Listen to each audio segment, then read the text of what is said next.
Patología que el sistema, puede ir más adelante,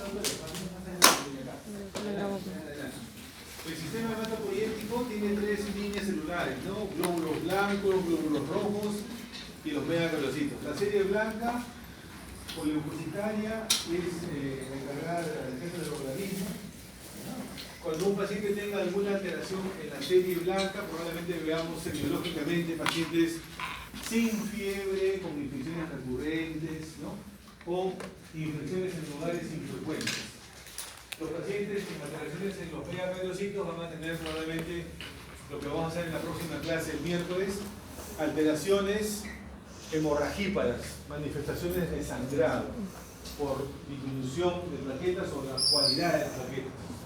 Y en anemia, les tengo que hacer abordar que la hemoglobina tiene la función de transporte de oxígeno, ¿verdad?, hacia los tejidos distales para el consumo de oxígeno, encéfalo, etcétera, etcétera. Un paciente que va teniendo anemia, que es eso que sale en la diapositiva, reducción de la capacidad de la cifra transportadora de oxígeno por debajo de las cifras normales, ¿no es cierto?, por anormalidad en la cantidad o la calidad de los citocitos. Cuando un paciente tiene eso, comienza a desarrollar mecanismos de compensación. La compensación molecular, ustedes han llevado biofísica, es aumento del 2,3-difosfoglicerato para aumentar la entrega de oxígeno en los tejidos. Desviación de la curva de disociación de hemoglobina derecha para entregar también más oxígeno a los tejidos, ¿no?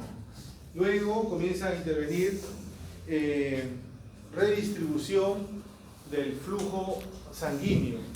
Ya no lo mando al lecho esplánico, mesentérico, ya no lo mando al riñón, sino lo mando directamente hacia el encéfalo y el miocardio, que son los que tienen mayor tasa metabólica, porque el encéfalo y el miocardio cada uno se lleva más o menos 1200, o sea, 25% del débito cardíaco, y no resisten la isquemia ni la hipoxia, sino se infartan, ¿verdad?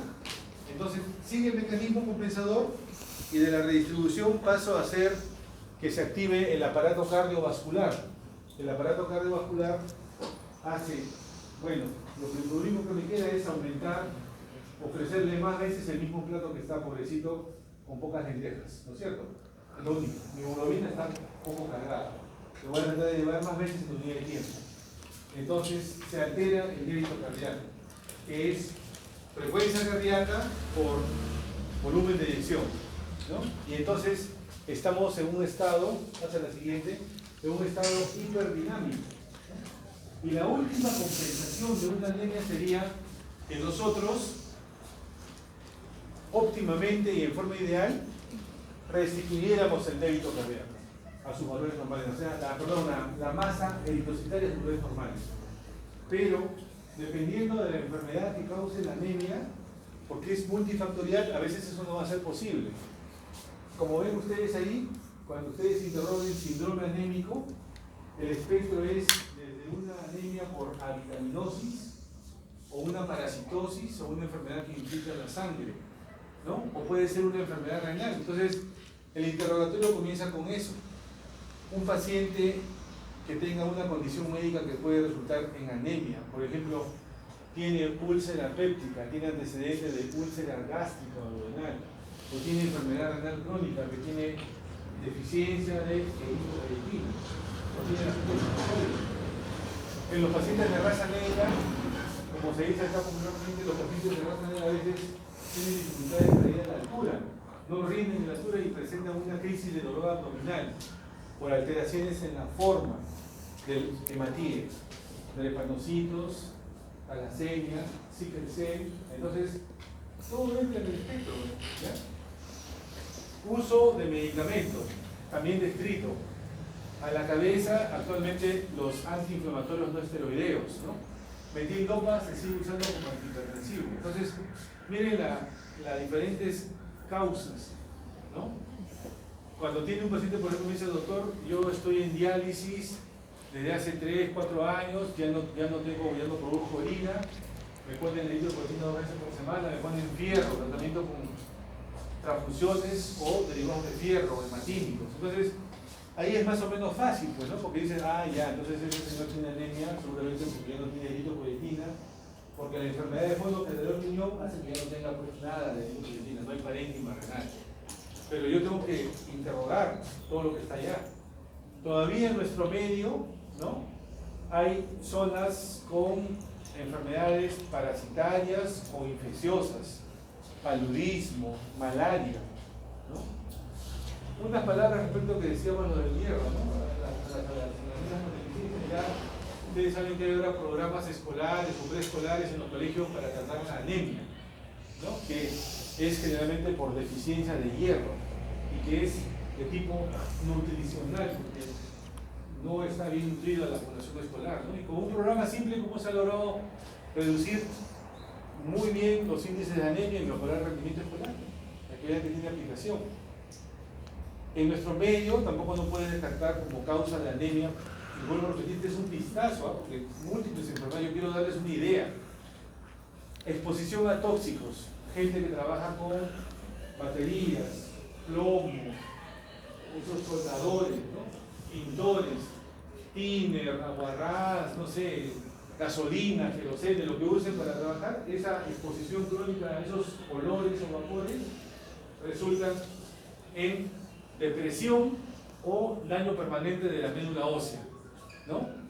Una anemia aplásica o una mielodisplasia, que hace que el paciente no pueda producir ya las 3 series, ¿no?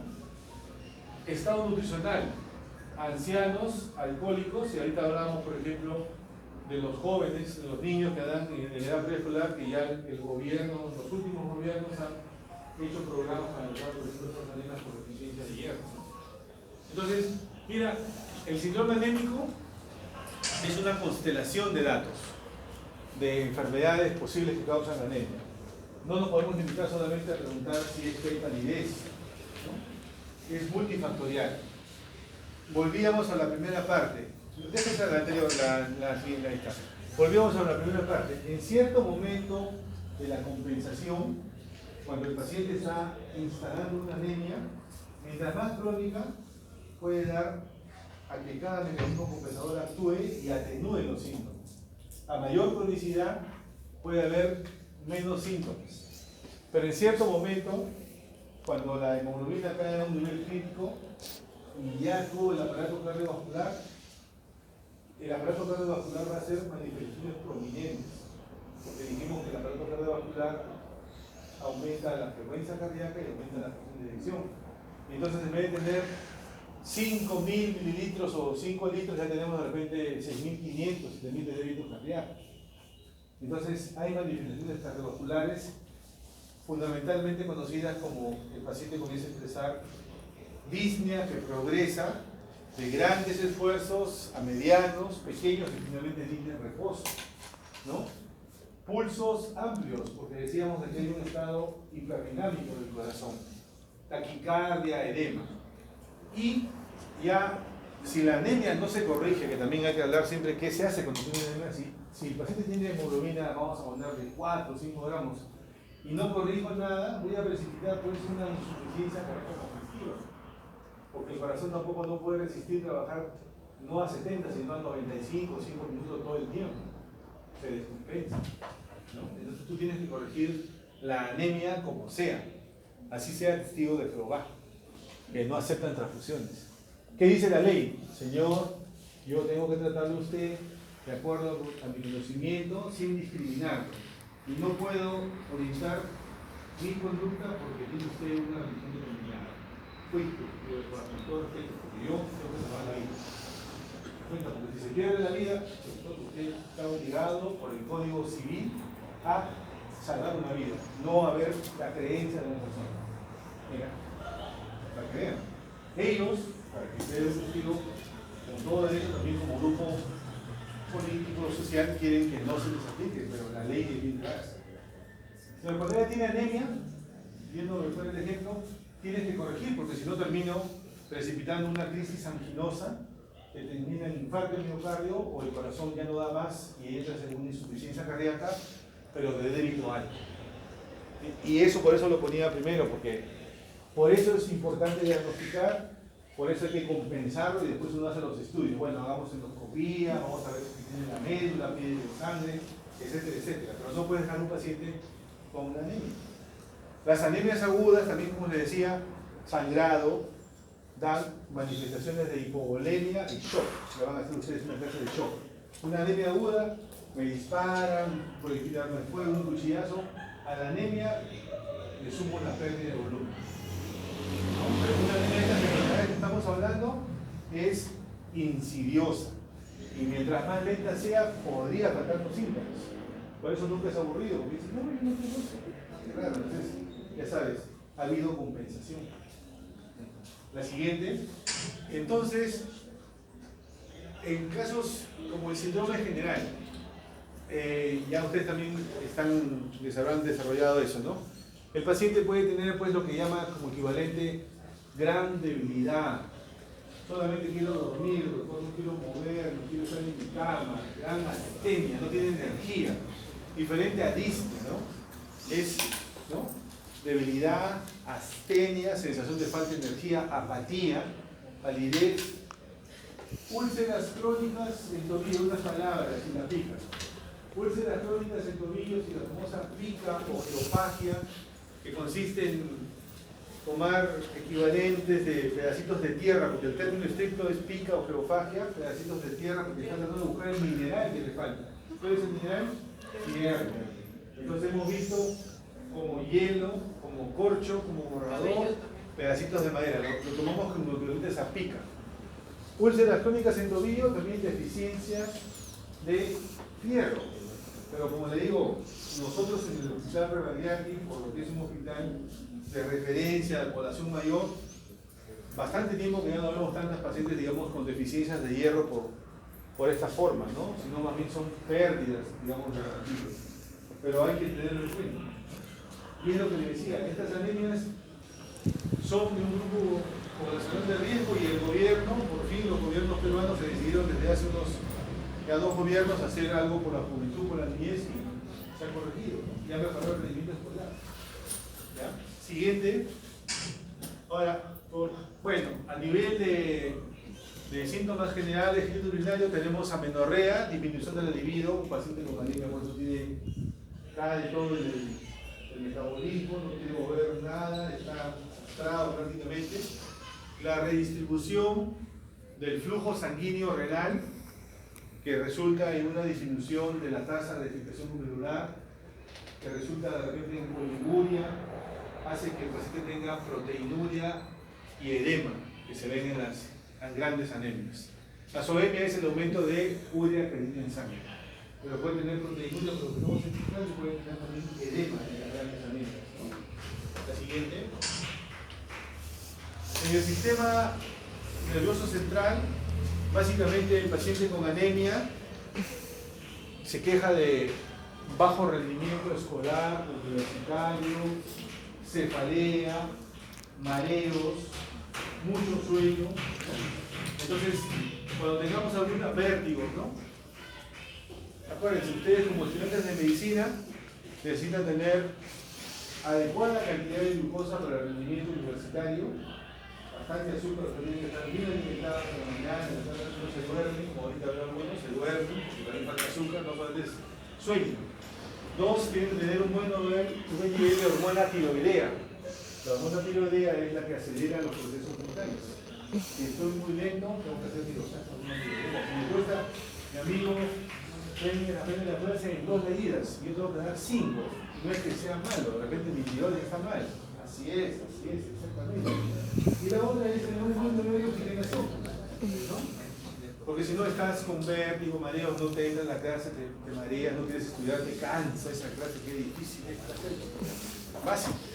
En los grados mayores ya las anemias pueden dar por hipoxemia, lo que se llama una encefalopatía, ¿no? Compromiso sensorio, confusión, o sea, puede haber compromiso del estado mental, ¿no? En forma práctica, siempre es bueno porque el viejito, el paciente mayor ha venido porque está desorientado, es una palabra, confuso es otra palabra, y está dormido. no reacciona bien hacia los días, compromisos sensorios. Este viejito tiene sepsis, por destacar una nutrición. Este viejito tiene hipoglicemia, no tiene buena cantidad de azúcar. Este viejito puede tener trastorno electrolítico, sodio alto o bajo, otro elemento que dé trastorno del sodio. Y también lo que veo es hemoglobina. Antes de ir a ver tomografías y cosas, lo más básico, lo más frecuente. La siguiente. Entonces, si ya estamos diciendo que la anemia no se restringe a ver solamente la palidez, mira, está pálido, tiene un papel, la conjuntiva, la uña, debajo de la lengua, todo está pálido. No, ya que ampliar el abanico. Dijimos que la enfermedad tiene multifactorial. Puede ser una úlcera gástrica, puede ser un cáncer gástrico, puede ser una leucemia, puede ser una avitaminosis, puede ser falta de nutrientes, no ingiere de fierro, no ingiere de vitamina B12. Entonces, si ya sabemos que ese es el espectro de que es prácticamente todos los aparatos y sistemas, mi examen es de todos los aparatos y sistemas. Mi paciente está de repente con la lengua roja de papilada, deficiencia de vitamina B12, ácido fólico, avitaminosis B, ¿no? Mi paciente tiene coiloniquia, que no veo hace años, también como decía el grupo anterior. La uña se ve como si estuviera excavada de perfil, no se ve como está acá, como una cuchara. Deficiencia de hierro, igual que las úlceras crónicas, pero eso me orienta de repente a deficiencia crónica de hierro, pero ya no lo veo tan frecuentemente. Pero doctor, ¿y por qué está ictérico? De repente el paciente tiene una enfermedad hepática con ictericia, con concentración de bilirrubina conjugada, una cirrosis, por ejemplo, ¿no? Y ya está haciendo, como te repito, anemia, ¿no? O puede ser que tenga visceromegalia, hepato, esplenomegalia y fiebre.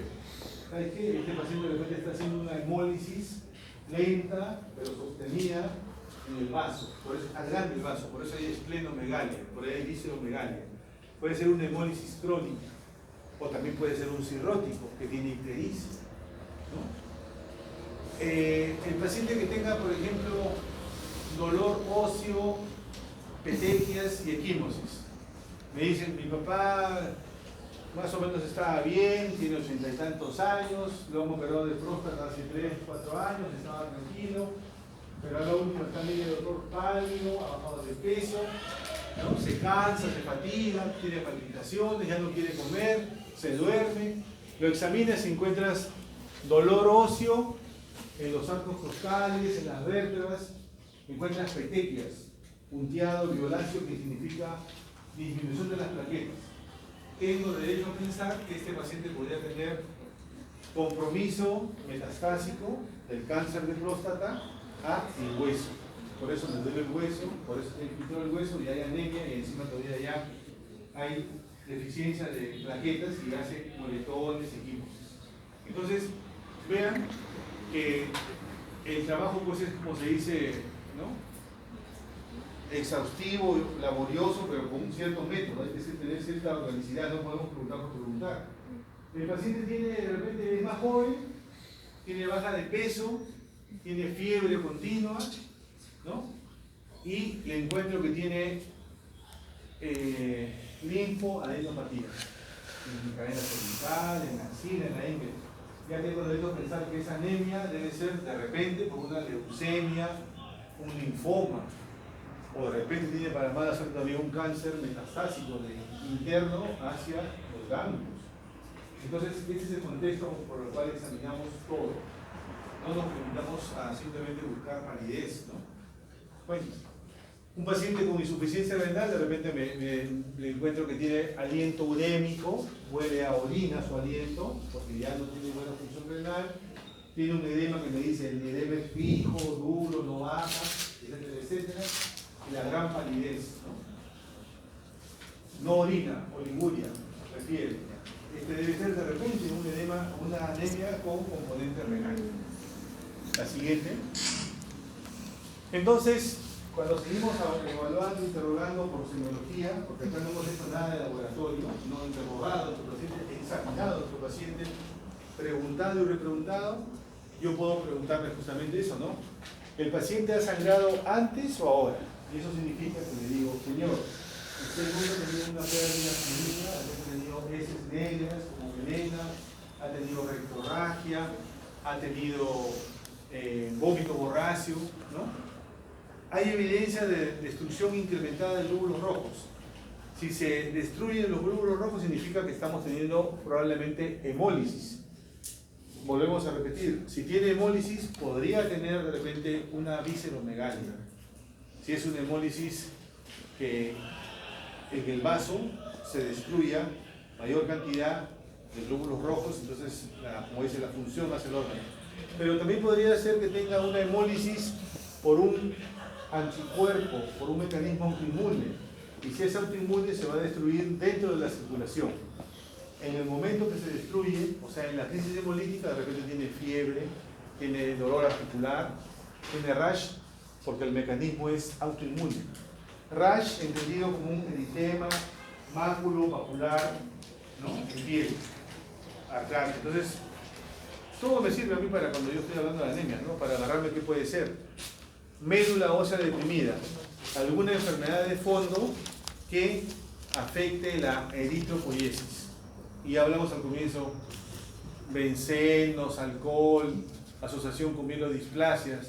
Al grupo anterior le decía, por ejemplo, que en Ica, en el departamento de Ica, que es un departamento que tiene una agroindustria totalmente desarrollada, ahí hay, como se dice, pleno empleo, pero los trabajadores son algunos cosechadores, otros son sembradores. En la época también hay que hacer fumigación.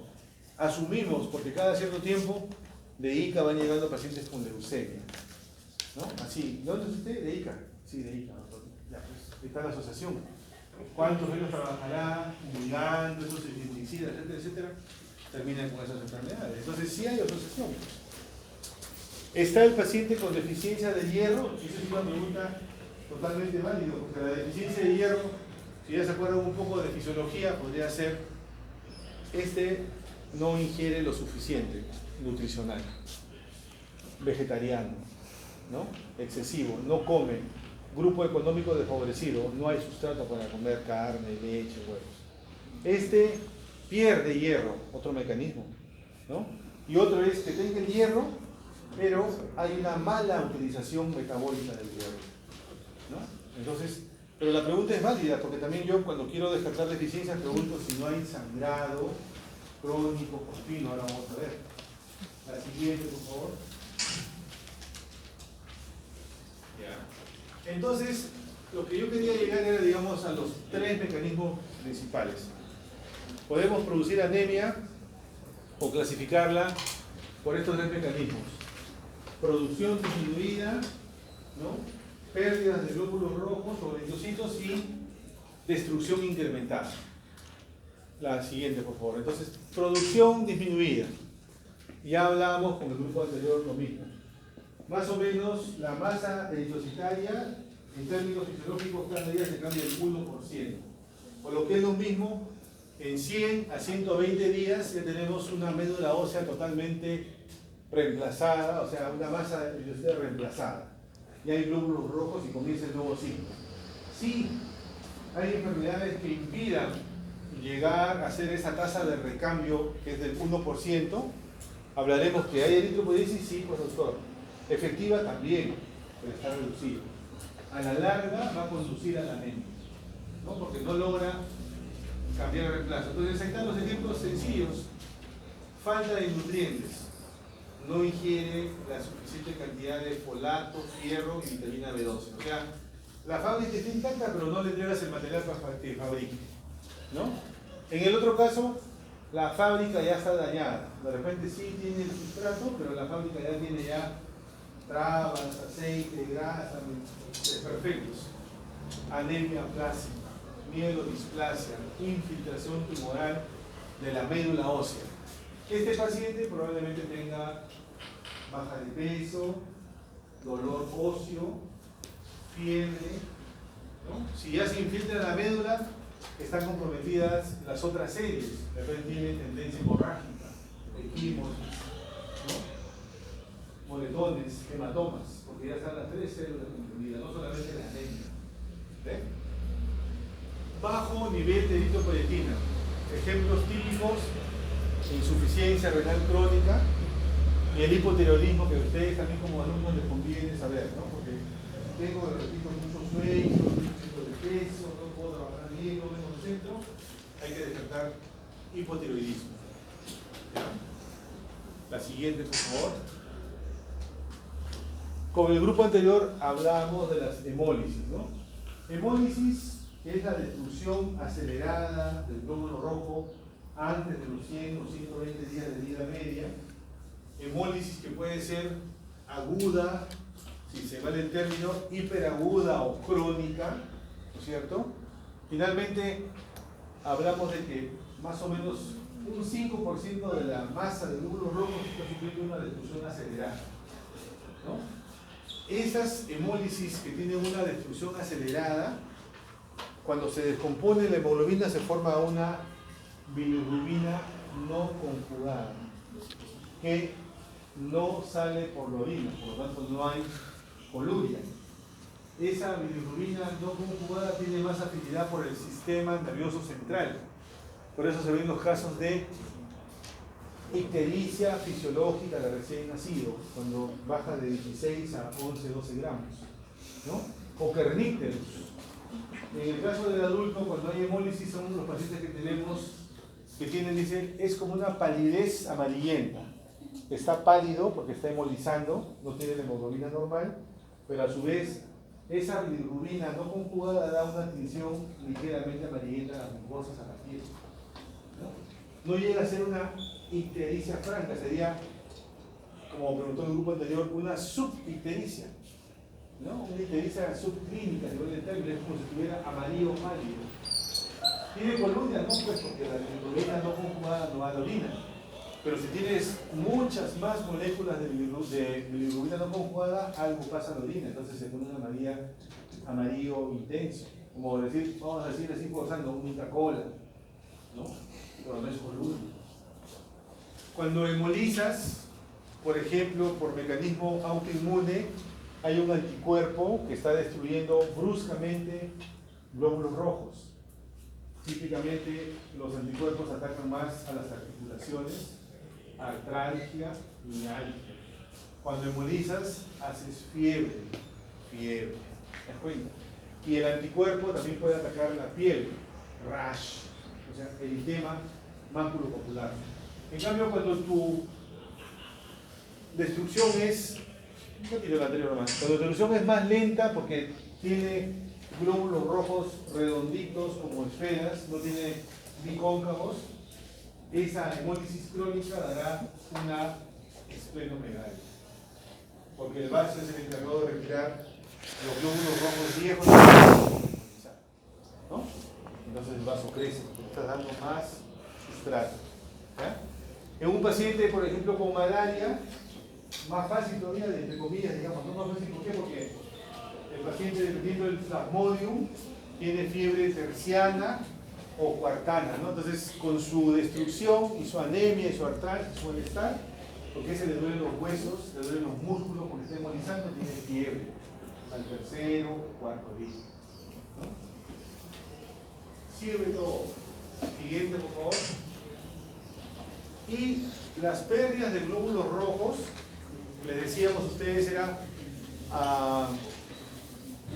nosotros interrogamos por anamnesis, ¿no? O sea, señor, usted está con cansancio, fatiga, entonces comenzamos a interrogar por aparato sistema. Es fácil cuando tú le preguntas, pues no ha habido traumatismo, no hay pérdida, no, nunca he tenido deposición negra como la brea, no tiene melena. ¿Ha vomitado sangre? No, doctor, ni de color marrón como el café, ni tampoco he tenido un vómito como rojo vinoso, no tengo esa historia yo. Ah, muy bien. En la mujer, ¿usted usa dispositivo intrauterino? No, doctor, o sea, no tiene reglas abundantes, más, no, ya. Fácil cuando tú ya preguntas, pero falta también que tenga un proceso patológico que no da muchos síntomas y que da pérdidas microscópicas, ¿no? ¿Existe esa entidad? Sí, son dos básicamente. Son carcinomas del tracto digestivo, del tracto gastrointestinal, el cáncer gástrico y el cáncer de colon. Por eso hasta se ha inventado la prueba, ¿no?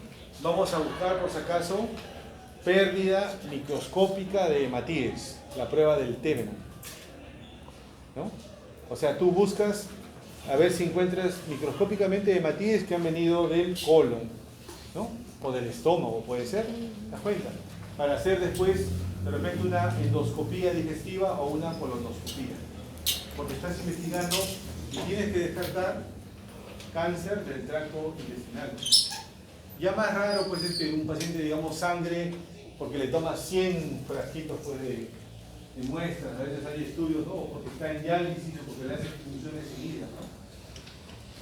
Eso, jóvenes, es más o menos a grandes rasgos la teoría de síndrome anémico. Por favor, si hay alguna pregunta para aclarar una aclaración, con todo gusto, dígame.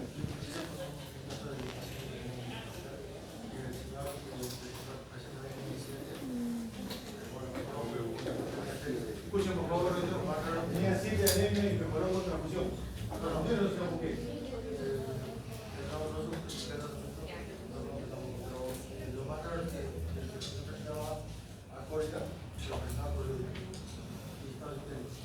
Pero esas son cosas distintas, ¿no? Eso está bien, por partes, ¿no? Tiene anemia, 7 gramos.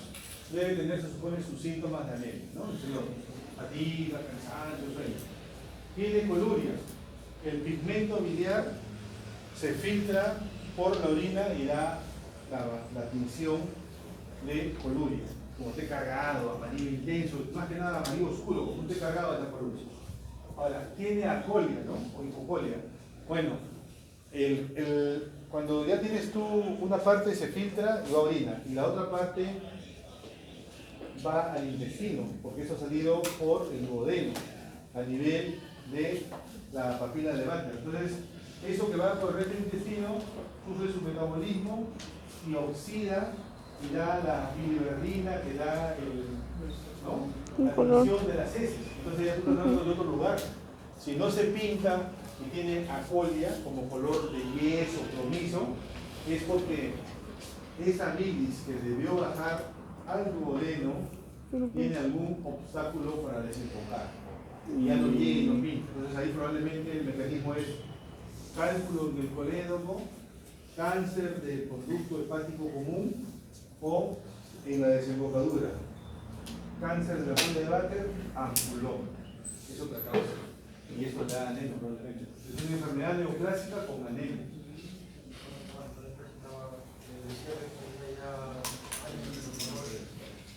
Claro, pero eso es otra causa. Las hemorroides probablemente puede ser que tenga sangrado continuo en este caso, ¿no?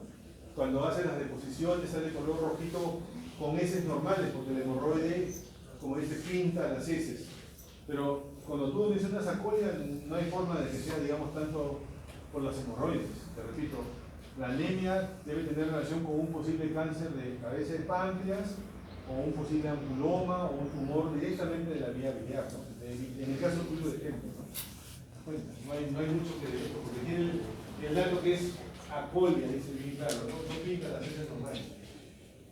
Doctor, y paciente con hemoglobina de 1.9 que entra caminando en emergencias. Esa es buena pregunta. Eso es interesante porque justamente el grupo anterior también lo preguntó. Están muy bien ustedes. Viene, pero doctor, ya tiene 2 antecedentes. Hace año y medio se acerca al INEM, donde hay una historia inespecífica de úlceras gástricas. El paciente no lo recuerda si le han hecho bien, si le hicieron endoscopía, le hicieron unas transfusiones de sangre con 9 unidades. Y a los 6 meses regresa al INEM, donde menciona que le hicieron los mismos estudios y le volvieron a hacer las transfusiones. Y ahora viene al hospital 2 de mayo, donde... Tienes hemoglobina de casi 2 nomás. Viene con 1.9 de hemoglobina. ¿Y con muchos síntomas o pocos síntomas? Caminando, solamente menciona cansancio y que no podía caminar bien. Lo que dice su compañero, preguntó algo similar sus compañeros del grupo anterior. No podemos... digamos, dar muchos datos por qué tiene la anemia en el sentido 1.9, que tendrá de fondo un cáncer, no podría decirte, pero ¿por qué un paciente con 1.9 se presenta ese tipo de conversar, dar más o menos los datos? Esa anemia, como dijo su compañera, es de muy lenta instalación, es un proceso crónico. Ese proceso crónico ha permitido que haya los mecanismos de adaptación que hablamos. primero desviación a la derecha, 2-3 difosfoglicerato, aumento del gasto cardíaco, redistribución. Y eso ha permitido esa cronicidad. Porque cuando hay esa cronicidad y la pérdida es lenta pero sostenida, entonces el paciente también hace el mecanismo que decía. Una molécula de hemoglobina carga 8 moléculas de oxígeno, por la ley de Bohr, por fisicoquímica. Entonces, en teoría, un paciente con 2 gramos de transportadores, que es la hemoglobina, hace su uso máximo de la capacidad de cargar, entonces con eso actúa como si tuviera sus 14, 13 gramos, pues 15 gramos. Y por eso te da pocos síntomas, pero eso te indica, únicamente podemos decir lo que dice su compañero, a veces es bien crónico, pero se ve. Yo no he visto de 2, hemos visto de 3, 3,5, cerca 4. La cuarta parte de, digamos, de los 16 gramos normales. Y caminando y tranquilo, sin mucha disnea, palpitación, no. O sea, ese tiene una anemia de probablemente hasta de años. Y se ha ido adaptando. Claro, se ha ido adaptando. Eso indica eso. Claro, eso indica eso, la adaptación. Y por eso es que el paciente tú lo ves en ese estado. Porque nosotros nos ponen, digamos, 2 gramos, estamos, como dice, ya fallecemos de repente, ¿no? Ya ni siquiera fallecemos con 2 gramos, no podemos adaptarnos. Esta es una anemia crónica. Lo que tenga de fondo es ya sí especulativo, pues no se puede saber. Muy bien, jóvenes.